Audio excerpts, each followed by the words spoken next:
HSC exam তোমার শেষ হতে যাচ্ছে।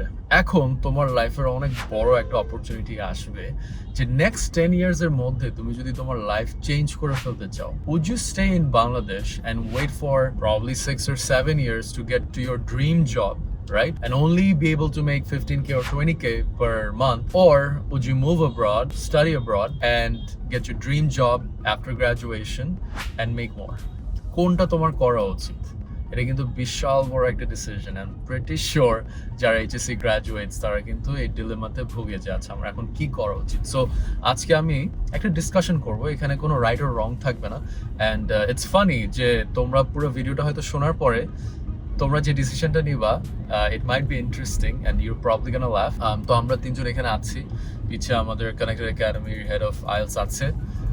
আমাকে তো জানোই আমি স্টাডি অ্যাব্রড কনসালটেন্সি তোমার জন্য ভিডিওস বানাই, আর I have also my marketing team videographer. So ও থাকলে যেটা হচ্ছে he is also working right now and he just started his career too. So it's interesting যে ও পার্সপেক্টিভ থেকে ও আমাকে কিছু কোয়েশ্চেন জিজ্ঞেস করবে, আনান যিনি পিছে আছে সেও আমাকে কোয়েশ্চেন জিজ্ঞেস করবে, আমিও ওদেরকে কোয়েশ্চেন জিজ্ঞেস করবো, just brainstorm. So it's gonna be probably an interesting video for you to watch, right? তো দ্য কোয়েশ্চেন ইজ, তোমার কি বাইরে আদৌ যাওয়া উচিত নাকি না? What do you guys think? Anand, 10 years ago you were a student, right? Yeah. You would have had the chance to move abroad. You didn't. I didn't. Do you regret it? Like deep question like this, like if I regret it or not. Because I never moved abroad, so I really don't know যে আমি যদি যেতাম আমার লাইফটা কিভাবে different হতো। But I have a few friends যারা বাংলাদেশে আমার সাথে পড়াশোনা করে বিদেশ গিয়েছে, and I've heard like interesting stuff from them. যে ওদের ইনিশিয়াল যে চ্যালেঞ্জেসগুলো ছিল when they moved abroad, একটা জিনিস যেটা কমনলি ওদের থেকে শুনি যে when they studied in Bangladesh universities and যখন ওরা বিদেশ যায়, যাওয়ার পর দেখে যে Bangladeshi university really did not prepare them for the field they were actually studying to be in, and ওদের ওখানে গিয়ে they had to learn everything from scratch, and practical ওদের কোনো নলেজ ছিল না। as we know যে বাংলাদেশে theoretical knowledge কে অনেক বেশি প্রায়োরিটি দেওয়া হয়। So that's one interesting thing that I learned from that. আচ্ছা, বিলাল তুমি কি বলবা? স্যার আমি বলবো বিদেশে যেতে ইচ্ছা করে? ইচ্ছা কেন করবেন? এই যে যাচ্ছি বারবার জ্যাম পড়তেছে বাইরে যেতে, এটা তো একটা লাইক ওখানে গেলে আমার স্কিল সেট আছে, আমার মনে হয় আমার মাঝে স্কিল সেট আছে যেটা এখানে আমি কাজে প্রপারলি লাগাতে পারি না, কারণ অপরচুনিটি নেই। কলেজ থেকে বেরোবো, ইউনিভার্সিটি থেকে বেরোবো, বলে 5 বছর এক্সপিরিয়েন্স নিয়ে আসবো, কোথা থেকে দিব এটা? আমাকে তো ইউনিভার্সিটি আমাকে এটার জন্য রেডি করে নাই, রাইট? তাহলে এখন আমার এক্সপিরিয়েন্স যদি লাগে, আমার 5 বছর কোথাও ঢুকতে হবে, ওইটার জন্য সবাই চায় 5 বছর নিয়ে আস। পড়াশোনার বাদ দিয়ে যদি কাজ করি আবার বলে সার্টিফিকেট নাই, অ্যাপ্লাই করতে পারবো না। তো হোয়াটস দ্য পয়েন্ট? লাইক এটা একটা কোন জায়গায় আটকাইতেছি আমরা? So there is this interesting thing. আমাকে যদি কেউ বলে যে আচ্ছা আমি কি বাইরে যাব না বাংলাদেশে থাকবো, আমি বলবো যে আমার এটাতে কোনো অপিনিয়নই নাই অ্যাকচুয়ালি। আমাকে যদি কেউ বলে should I study abroad or should I stay in Bangladesh, direct opinion থাকবে না। কেন জানো? এই জিনিসটা আসলে অনেকগুলো ফ্যাক্টরের উপর ডিপেন্ড করে। ফার্স্ট অফ অল, বাইরে গেলে কিন্তু মানুষরা এমনি টিপিক্যালি সাকসেসফুল হয়, এটা জানো কেন? এটার কারণটা হচ্ছে তুমি যদি তোমার বাবা মাদেরকে দেখো, এটা বুঝে যাবা কেন। বিশেষ করে বাংলাদেশে তো বাবারাই they become the working type, আমাদের আগের জেনারেশনের, রাইট? এখন ওয়ার্ক ওয়ার্কফোর্সে যাচ্ছে, আগের মারা তো সবাই মোস্টলি হাউস ওয়াইফ থাকে। তো তাহলে বাবাদের দিকে দেখি, আমরা কি আমাদের বাবাদেরকে মোটামুটি সাকসেসফুল হিসেবে দেখি? যে একটা মানুষ they work their entire life and they also got themselves to a point যেখানে হয়তো তারা তোমাদের পড়ালেখার খরচ, তোমাদের চলাফেরার খরচ, খাবার দাবারের খরচ সব কিন্তু চালাইছে, রাইট? তো হ্যাঁ, এখন ম্যাস পপুলেশনের হয়তো সবার বাবা ওভাবে সাপোর্টটা দিতে পারে না, ওইটা ডিফারেন্ট আরেক ব্যাপার। বাট জেনারেল ইয়াতে আমরা দেখি যে বাবারা বাচ্চাদের তো টেক কেয়ার করে, প্লাস আবার বাচ্চাদের ফিউচারের জন্যও কিন্তু টাকা রেখে দেয়। আমরা এখনো দেখি যে 25 বছর 27 বছরের ছেলেমেয়েরা এখনো বাপের টাকা বিয়ে করতেছে। এটা আমার কাছে জিনিসটা একদম স্টুপিড লাগে বাই দ্য ওয়ে, যে আমার 25-26 বছর হয়ে গেছে বা 30 বছর হয়ে গেছে, আমি বাপের টাকা উড়াই আমি বিয়ে করতেছি। এটার মতো ডিসগাস্টিং জিনিস আমার কাছে আর কোনো কিছু নাই। অথবা আমার বিয়ে হয়ে গেছে, আমি এখনো বাপের বাসায় থাকতেছি। I still find it stupid unless you have a pretty good reason, হয়তো বাবা মা সিক, বাবা মা টেক কেয়ার করতে হয়, সেটা আরেক কথা। বাট বাবার টাকায় 25 বছর বা 30 বছরে গিয়ে বিয়ে করাটা I find that extremely ridiculous. So তোমরা যারা এটাতে হেট করতে চাও you can show hate in the comments. So যে জিনিসটা আমার পয়েন্টটা সেটা হচ্ছে why did our parents become successful, সেটা হচ্ছে তার আগে মোস্টলি কিন্তু আমাদের বাবাদের জেনারেশনরা গ্রামে বড় হয়েছে, রাইট? মোস্টলি আমাদের বাবাদের জেনারেশনরা তারা গ্রামে বড় হয়েছে। তো গ্রামে বড় হয়ে তারা কিন্তু ঠিক কলেজ টাইমটাতে তারা কিন্তু শহরে চলে আসে বাবা মাদেরকে পিছে রেখে দিয়ে, বা হয়তো বাবা ছেলে মেয়েদেরকে নিয়ে আসে মাঠ থেকে দূরে, রাইট, শহরে মানুষ করার জন্য নিয়ে আসে। তো যখন এই ডিস্টেন্সটা ক্রিয়েট হয় না, তখন একটা সার্ভাইভাল মোড ক্রিয়েট হয়ে যায় অটোমেটিক, ঠিক আছে? আমরা দেখবো যে আমাদের সব বাবারাই বিশেষ করে 20 থেকে 25-এর পরে বের করে দিত, তাদের বাবারা বের করে দিত বাসা, যাও নিজেকে মানুষ হও, গেট আউট, রাইট, তোমাকে আর চালাবো না, বের হও। সো এটার জন্য কিন্তু our fathers generations, most of them became successful. They had to learn from their mistakes. They became more disciplined. They knew how to work hard and they knew how to survive. তো এখনকার টাইমটাতে না এই স্টুডেন্টসরা এই অপরচুনিটিটা পায় না কেন? Because দেখা যাচ্ছে আমাদের বাবা মারা কি করছে, তারা তাদের লাইফে যে কষ্টটা করছে সেটা ছেলে মেয়েদেরকে ওই কষ্টটা করতে দিতে চায় না, because of the affection, because Times have change. হয়তো একটা জিদ কাজ করে যে আমার বাবা মা আমাকে কত থেকে বাইরে গেছে, জীবন আমি আমার ছেলে মেয়েদেরকে ওই জিনিসটা এক্সপিরিয়েন্স করতে দিব না, আমি চাই আমার ছেলেমেয়েরা যেন ভালো থাকে, ভালো একটা পায়, সাপোর্ট সিস্টেম পায়, কারণ আমরা হয়তো ভালো স্কুলে পড়ছি, ভালো জায়গায় গেছি। তো এই কমফোর্ট জোনটা না আমাদেরকে উল্টা আমাদের কাউন্টার অ্যাক্ট করে আমাদের সাকসেসের এগেইনস্টে। রিল্যাক্স থাকে, আমরা আমাদের কমফোর্ট জোনে থাকি। তো এই কমফোর্ট জোনে থাকার কারণে আমরা জীবনেও বাংলাদেশে কিছু করতে পারি না, ঠিক আছে, আমাদের জেনারেশনটা। এবং করতে হলেও আমরা ওই লেভেলের অ্যাগ্রেসিভনেস নিয়ে নামি না। হ্যাঁ, we all want to become successful, but we don't know what it takes to be successful if we just remain in Bangladesh, আমাদের বাবা মাদের বাসায়, ঠিক আছে? কমফোর্ট জোনে থেকে তারপরে ট্রাই করি। এক্স্যাক্টলি, কমফোর্ট জোনে থেকে আমরা ওখান থেকেই আগাই। তো দেখা যাচ্ছে যখন আমরা বিদেশে চলে যাই, বুম, সিস্টেম গেটস রিসেট, সিস্টেমটা রিসেট হয়ে যায়, তুমি একা হয়ে যাচ্ছ। এবার তো তোমাকে নিজের বাসার ভাড়া, কারণ তোমার তখন নিজেরই খারাপ লাগবে যে আমি বাবা মা থেকে 1 লাখ টাকা বাসা ভাড়া নিব, যেখানে আমার বাবা মারা বাংলাদেশে থাকতে 30,000 টাকার বাসা ভাড়া দিতে হিমশিম খায়, বা 40,000 টাকার বাসা ভাড়া দিতে হিমশিম খায়। তখন এটা তোমার গায়ে লাগা শুরু করবে। সো গায়ে লাগা শুরু করলে এই যে তোমার সার্ভাইভিং মোডটা কিক ইন করা শুরু করে, তখন তুমি সার্ভাইভালের জন্য গ্রোসারি স্টোরে কাজ করতেছো। তুমি কি বাংলাদেশে কোনো গ্রোসারি স্টোরে কাজ করবা? Absolutely not, absolutely not, right? তুমি কি কখনো বাংলাদেশে তোমার যদি বাবা একটা ভালো জবে থাকে, একটা ভালো বিজনেস করে থাকে, তুমি জীবনে 10 টাকা দিয়ে একটা পাবলিক বাসে উঠবা? অবশ্যই উঠবা না। এটা তোমার গায়ে লাগবে, এটা স্ট্যাটাসে লাগবে। তো এইসব জিনিসের জন্য আমাদের ওই সার্ভাইভাল মেন্টালিটিটা কিকিং করে না। সো আমি একটা জিনিস বলি যে একটা যে কোনো মানুষের সার্ভাইভাল মেন্টালিটিটা সবার আগে স্কিলটা ডেভেলপ করতে হবে, এবং এই স্কিলটা আমাদের জেনারেশনের জন্য হয়ে গেছে বিদেশ যাওয়া, আর বাবা মাদের জেনারেশনের জন্য ছিল হচ্ছে গ্রাম থেকে শহরে আসা। বুঝতে পারছি জিনিসটা? লেভেল বাড়তেছে। হ্যাঁ, তো হ্যাঁ, এন্ড যেসব ছেলেমেয়েরা বাইরে গিয়ে বাবা মাদের সাপোর্ট নিচ্ছে থাকা খাওয়ার জন্য, ওরা জীবনে কিছু করতে পারবে না, ঠিক আছে? সো মেইন কথাটা হচ্ছে নিজের চলার যে একটা অপরচুনিটি ক্রিয়েট করা, সেটা করা। কিন্তু আমরা জীবনে যে আমি যদি ঢাকায় বড় হয়ে থাকি, আমি তো হঠাৎ করে খুলনায় চলে যাবো না একা থাকার, doesn't make any sense, right? But ঠিকই আমি যদি খুলনায় যেতাম এবং ওখানে যদি আমার লাইফ একা এস্টাবলিশ করতাম, আমার আর বিদেশে যাওয়া লাগতো না, বিকজ আমার সার্ভাইভাল মেন্টালিটিটা ওখানেই গ্রো হয়ে যেত। But we are not given that setup. এটা হচ্ছে number 1, that's what sets people apart. যে তুমি এইচএসসি পরে যাবা না, হ্যাঁ তোমাকে যেতে হবে, তোমার অপরচুনিটি আর নাই, করার তো কিছু নাই। তুমি তো খুলনায় চলে যেতে পারতেছো না, তুমি ঢাকায় থাকলে ঠাস করে চিনা, তোমার একটা মাত্র উপায় হচ্ছে দেশের বাইরে যাওয়া, যদি তুমি ওই সার্ভাইভাল মেন্টালিটিটা বিল্ড করো। এই কারণে আমাদের সবাইকে আলটিমেটলি যেতে হয়। হ্যাঁ, সেকেন্ড যে কথাটা আসে হচ্ছে যে দেশে কিছু করতে পারে না, সে বিদেশে গিয়েও কিছু করতে পারে না। ছোটবেলায় বলতো না, মারা বলতো যে দেশে কিছু করতে পারে না, সে বিদেশে কিছু করতে পারে না। এটা বলাটা মানে কি, যে তুমি দেশেই কিছু দেখাইতে পারো নাই তোমার ডিসিপ্লিনের মাধ্যমে, তোমার পার্সোনালিটির মাধ্যমে। আর আমরা মনে করি যে কিছু করে দেখানো মানে হচ্ছে রেজাল্ট ভালো করা, না। তুমি ভালো চলতেছো নাকি, তুমি মানুষদের সাথে ভালো আচরণ করতেছো নাকি, তোমার মধ্যে ওই স্কিলটা আছে নাকি যে না আমি একটা নতুন কিছু আজকে শিখি, হ্যাঁ, বা কারো ভালো করি, এগুলাই হচ্ছে আসলে মানে করা। এখন তোমার যদি সবসময় ট্র্যাক রেকর্ড হয়ে থাকে, তুমি স্কুলে সবসময় দেরি করে যাও, তুমি ঘুম থেকে দেরি করে উঠো, তুমি পড়ালেখা তো করোই না, তুমি না নিজের সেলফ ডেভেলপমেন্টে থাকো, তাহলে you're just a sore loser. যে এখানে লুজার, তুমি বাইরে গিয়েও লুজারই থাক, ঠিক আছে? অ্যান্ড আই লাইক টু জাজ পিপল অন দেয়ার হবিজ। হ্যাঁ, হোয়াটস ইউর হবি? আমি তোমার হবি দেখে বুঝে যাব যে তুমি কি টাইপের মানুষ, যে তুমি ডাউন টাইমে কি করো, মানে তুমি তোমার ফ্রি টাইমে কি করো। তোমার ফ্রি টাইম দিয়ে আমি জাজ করে ফেলতে পারবো who are you, and that's what it is, right? So যে দেশে কিছু করতে পারে না সে বিদেশে কিছু করতে পারে না, ইটস নট অ্যাবাউট যে পড়ালেখা, it's about the personality development. Sir আমি তো আমার বাসায় থাকতে 12টা একটা ঘুরতে করতাম। এটা খারাপ তো। এখন হ্যাঁ দেখো, এখন না সো এখন ঠিক আছে, এটা বয়সের উপর তো ডিপেন্ড করে, রাইট?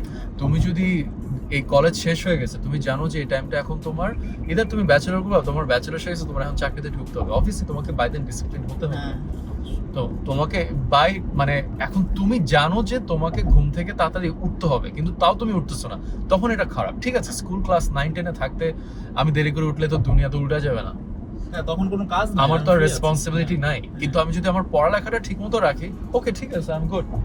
হ্যাঁ, তো আমাকে যে সময় যেটা দেওয়া হচ্ছে সেটা আমাকে ঠিক মতো করতে হবে, that's the most important thing. তোমাকে যখন পড়ালেখার টাইম দেওয়া হয়েছিল, তুমি কি তোমার যথেষ্ট এফোর্ট দিয়ে পড়ালেখায় ভালো হইতে চেয়েছিলে? হোক তোমার রেজাল্ট খারাপ, বাট তুমি কি যথেষ্ট চেষ্টা করছো তোমার পড়ালেখায় ভালো হওয়ার জন্য? That's the most important thing.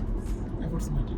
Efforts matter. I don't give a shit about results because effort, আল্লাহ এটাকে বেনিফিট তোমাকে দিবেই একটা না একটা টাইমে। তোমাকে এফোর্ট দিয়ে যেতে হবে, ঠিক আছে? That's the most important. তুমি চাকরি 1000টা জায়গায় অ্যাপ্লাই করো, কিন্তু তুমি প্রত্যেকবার যে অ্যাপ্লাই করতেছো, are you applying with a loser mindset or are you applying with যে না আমি একবার ফেল হয়েছে, আমি পরেরটা আরেকটু বেটার করি, পরেরটা আরেকটু বেটার করি, দেন ইউ বিকাম বেটার। যে বাংলাদেশে কিছু করতে পারবে না সে বিদেশে কিছু করতে পারবে না, হ্যাঁ। Like a small disagreement. হ্যাঁ, বাংলাদেশের এনভায়রনমেন্ট এমনভাবে সেট করা যে সবকিছু আমাদের জন্য রেডি। হ্যাঁ, ঘুম থেকে উঠতেছি, আমার নিজের নাস্তা নিজে বানানো লাগছে না, হ্যাঁ, আমার নিজের কাপড় নিজে ধোয়া লাগছে না, অনেক সময় ইস্ত্রি করা লাগছে না, আমি জাস্ট রেডিমেড সবকিছু পেয়ে হুম, বের হয়ে যাচ্ছি। হুম, অফিস করে এসে বাসায় এসে আমার ডিনার ব্যাপারে চিন্তা করা লাগছে না, আম্মু ডিনার রেডি করে রাখছে, হ্যাঁ, লাঞ্চও আম্মু আমাকে প্যাক করে দিচ্ছে। হ্যাঁ, সো এনভায়রনমেন্টটা এমনভাবে সেট করা যে বেসিক্যালি আমি ফার্মের মুরগি হয়ে চলাফেরা করতেছি। রাইট, বিদেশ গেলে এই সেফটি নেটটা আর থাকে না। হ্যাঁ, তখন you are studying, you have to think about আচ্ছা আমার ইউনিভার্সিটি শেষ করে আমার জবে যেতে হবে, বিকজ আমার ইনকাম লাগবে হচ্ছে টু সাপোর্ট মাইসেলফ, আমার বাসার থাকা খাওয়া হ্যাঁ, ছোটখাটো যে ইচ্ছাগুলো পূরণ করার জন্য। হ্যাঁ, কাজে যখন থাকবো আমার মাথায় চিন্তা হবে হচ্ছে বাসায় গিয়ে আমার রাতের ডিনার প্রিপেয়ার করতে হবে। হুম, ডিনার প্রিপেয়ার করার সময় মাথায় থাকবে হচ্ছে যে আচ্ছা অ্যাসাইনমেন্ট ডিউ, হ্যাঁ, হ্যাঁ, আমার অ্যাসাইনমেন্ট শেষ করতে হবে। অ্যাসাইনমেন্টের সময় মাথায় আসবে হচ্ছে আমার সকালবেলা তাড়াতাড়ি করে ঘুম থেকে উঠে আমার জবে যেতে হবে, আমার কাপড় চোপড় রেডি করতে হবে। হুম, এনভায়রনমেন্ট এমনভাবে চেঞ্জ হয়ে যায় তখন আমার স্বাবলম্বী হওয়া ছাড়া কোনো উপায় থাকে না। হ্যাঁ, অ্যান্ড আরেকটা ব্যাপার যেটা কাজ করে সেটা হচ্ছে যে ওখানে সবাই সেম স্ট্রাগলস দিয়ে যাচ্ছে। yeah, এখানে যেরকম আমার এই লাইফটাই নর্মাল যে সবাই ওই আরামে বড় হচ্ছে, ওখানে স্ট্রাগলটাই নর্মাল। সো ওই স্ট্রাগলটা নর্মাল থাকার কারণে দেখা যায় যে বাংলাদেশে এরকম ডিপেন্ডেন্ট হয়ে চলাফেরা করে, বিদেশে গিয়ে ওদের ফোর্স করা হয় ইন্ডিপেন্ডেন্ট হওয়ার জন্য। right, And I've seen this example in so many students যে রান্না বান্না করতে পারতো না দেশে, আম্মুর হাতে সারা 3 বেলা খেত, বিদেশে গিয়ে বাট এখানে আমি একটা পয়েন্ট অ্যাড করতে চাই। Yeah, আমাদেরকে কি আমাদের বাবা মারা কোনো থামাইছে রান্না করতে? লাগে নাই তো। লাগে নাই না, think about it, you could still try, why didn't you? I wanted to try before I moved here. That হ্যাঁ। they still said দরকার নেই। হ্যাঁ, যতদিন দরকার নেই, এখানে আছো, না, বাট থাকো। আমাদের মনে হয় যেটা মানে আমরা পুশটা করি না, উই ডোন্ট অ্যাগ্রেসিভলি পুশ, যে না আমি করি না। তোমার দেখাইতে হবে কেন? তুমি মা ঘুমাচ্ছে তখন বানায় ফেলো, মা ঘুমানো অবস্থায় মানে তুমি মারে দেখা করতে যাচ্ছ ওই- কিসের জন্য? আমি বলছি যে ঠিক আছে আমাকে শিখাও, বিকজ আমার ওখানে গিয়ে রান্না করতে হবে হ্যাঁ, নিজে। হ্যাঁ, এন্ড দে আর লাইক করতে হবে না, সমস্যা নাই, আমি আসবো, আমি তোমাকে একসাথে রান্না করে দিয়ে আসবো, ফ্রিজে হ্যাঁ, রাখবো, ওইটা তো আদর আল্লাহ থেকে বলে। সো বাট আসলে মানে what you are saying is right. তো আমি কি করতেছি, আমি একটা একটা করে ফাউন্ডেশন বিল্ড করছি। আগে হচ্ছে যে আমাদের যাইতে হবে বাইরে ফর সার্ভাইভাল স্কিল, ওইটা তো I establish that president. Second হচ্ছে যে দেশে কি করো না, ওইটা হচ্ছে অ্যাবাউট ইউর পার্সোনালিটি, যে তোমার পার্সোনালিটি যদি খারাপ হয় তুমি ওই সার্ভাইভাল স্কিল ওখানে গিয়েও বিল্ড করবা না। তুমি কি করবে, বাবা থেকে টাকা চাওয়া, আব্বু আমি বাইরে খাবো আজকে, আমি পারতেছি না বাসায়, তোমার বাসা থাকবে অগোছালো, তুমি অ্যাসাইনমেন্টও টাইমলি সাবমিট করবো না, কিছুই সাবমিট করবো না। হ্যাঁ, তো ওইটাই আর কি মেইন জিনিসটা। তো থার্ড হচ্ছে একটা মিসকনসেপশন, আনন্দ মনে হয় বললি যে theoretical practical, trust me man, this shit doesn't exist in problem, trust me. আমি ইউনিভার্সিটিতে পড়ছি, কলেজে পড়ছি, I would say college is better.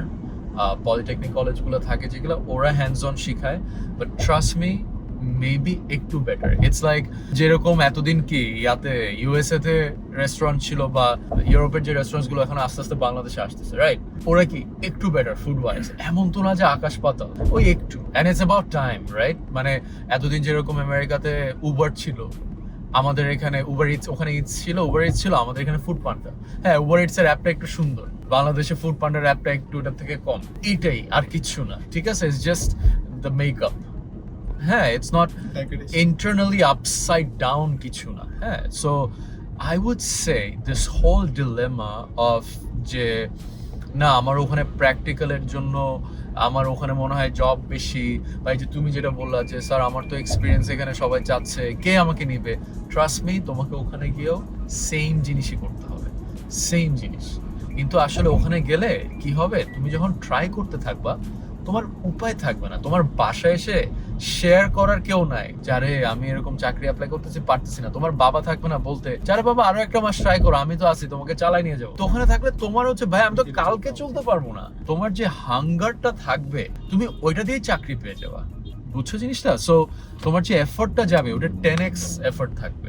বাংলাদেশে সেই 10x এফোর্টটা থাকবে না, বিকজ তুমি জানো তোমার নেক্সট বেলার খাবার রেডি আছে, বাবা মা যেহেতু বানাচ্ছে, ঠিক আছে, তোমার নেক্সট বেলার খাবার রেডি। এটাই হচ্ছে সবচেয়ে ইম্পর্টেন্ট, যে the moment you have to. আমার মনে আছে একবার আমি যখন মাত্র গ্র্যাজুয়েট করছি, তুমি জানো আমি ভাত খেতে পারবো, কিন্তু ভাতের সাথে হয়তো যে মাংস কিনে যে খাবো ওই টাকা আমার ছিল না। তো আমি কি করছি, আচ্ছা মাংস কিনতে $10, সসেজ কিনতে $2, তো আমি সসেজ কিনে নিয়ে আসছিলাম যে আচ্ছা ভাত দিয়ে সসেজ দিয়ে খাবো আজকে। তো these are the things you have to go through sometimes to understand যে you're broke. আমার যতবার ব্যাংক ব্যালেন্স জিরো হইতো, এমন হয়তো নেগেটিভ হয়ে গেছে। নেগেটিভ কেন হয়ে গেছে? যে আমার ওই যে ব্যাংকের একটা সার্ভিস চার্জ কাটে না, ব্যাংকে আমার টাকা নাই, আমার নেগেটিভ $12 হয়ে গেছে ব্যাংক ব্যালেন্স। এগুলো আমি সব স্ক্রিনশট করে রাখছি যে আমি একদিন এগুলোর দিকে তাকায় হাসবো, ঠিক আছে? যে where I reach from what. These are the moments that shape us. বাবা যদি জানতো যে আমার ব্যাংকে এরকম -12 হয়েছে, অবভিয়াসলি সে তো আমাকে $1000 পাঠিয়ে দিতে যাবে যে আমার ছেলেটা এত কষ্টে আছে, বাট আমি জানাইতে দিই নাই। সো দ্যাটস ইউর পার্সোনালিটি, যে না নিজের হতে হবে, ঠিক আছে? নিজের হতে হবে, কারণ প্যারেন্টিংটাও ইম্পর্টেন্ট, এই যে নিজের হতে হবে। হ্যাঁ, আমি তো চাইলে আমার বাবাকে ফোন দিতে পারতাম যে বাবা আমার নাই, হ্যাঁ টাকা না, একটু প্লিজ কিছু টাকা পাঠাও, আমি জানি না নেক্সট মান্থ আমি কোথায় থাকবো।